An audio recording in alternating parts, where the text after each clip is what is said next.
بسم اللہ الرحمن الرحیم۔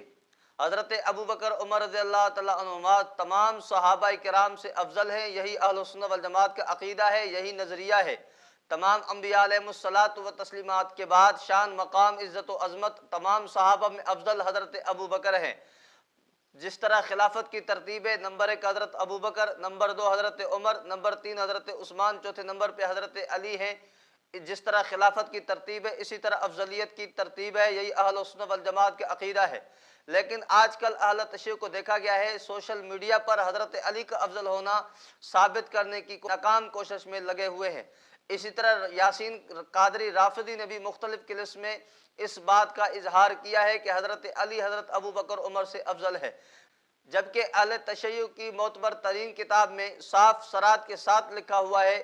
آج کل تو روافض یہ کہہ رہے ہیں کہ حضرت علی افضل ہے، لیکن انہی کی اپنی گھر کی کتاب رجال کشی صفحہ نمبر 283 پہ لکھا ہوا حضرت علی رضی اللہ تعالیٰ عنہ کا ارشاد منقول ہے، آپ کے سامنے وہ ارشاد میں پڑھ دیتا ہوں۔ قال حدثني سفیان الثوری عن محمد بن المنکدر انه رأى علی علیہ السلام على المنبر الكوفہ وهو يقول لئن اتيت برجل يفضلني على ابي بکر وعمر لاجلدنه حد المفتری۔ حضرت سفیان بن ثوری کہتے ہیں محمد بن منکدر نے حضرت علی کو دیکھا کوفے کے ممبر پر، اور حضرت علی رضی اللہ تعالیٰ عنہ یہ فرما رہے تھے کہ اگر میرے پاس ایسے شخص کو لایا گیا جو مجھے ابو بکر عمر پہ فضیلت دیتا ہے تو میں اس کو جھوٹے بندے کی حد اس پر جاری کروں گا۔ تو حضرت علی فرما رہے ہیں کہ حضرت ابو بکر عمر پر مجھے فضیلت نہ دو، جو فضیلت دے گا میں اس کو سزا دوں گا۔